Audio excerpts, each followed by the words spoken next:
Les capsules patrimoine de Saumur, ville d'art et d'histoire. Aujourd'hui, partons à la découverte de l'église Saint-Vincent de Verneuil-le-Fourier, un édifice particulièrement remarquable pour ses parties romanes. Verneuil-le-Fourier est situé au nord-est de l'agglomération de Saumur-Val-de-Loire. On sait que le village est occupé depuis au moins 5000 ans par la découverte de haches et de mégalithes.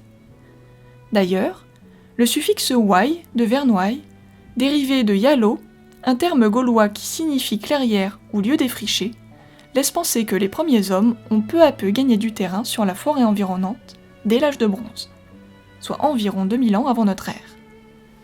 Il n'est donc pas étonnant qu'une église romane s'y implante dès le Xe siècle, et peut-être même avant. Même si les traces les plus anciennes visibles aujourd'hui ne remontent qu'au XIe et XIIe siècle, comme on peut le voir ici sur le bras sud du transept. La simplicité du décor extérieur contraste avec l'intérieur.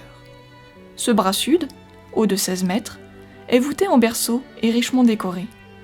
L'architecte a voulu insuffler une grandeur au lieu. Les fenêtres et arcatures aveugles, c'est-à-dire bouchées, présentent des frises ornées de motifs géométriques et de symboles chrétiens. On peut ainsi voir des arbres de vie, des billettes ou encore des feuilles et des tiges entrelacées. Les chapiteaux ne sont pas en reste, avec leur décor à feuilles d'eau triangulaires.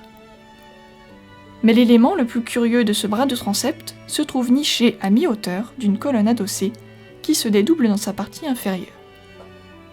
Si vous levez les yeux, vous pourrez voir un visage à l'expression effarée, semblant sortir de nulle part.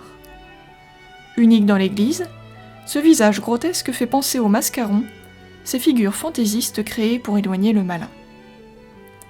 En retournant dans la nef, ne manquez pas encastrer dans le mur nord un bénitier du XIIe siècle orné d'un visage sculpté.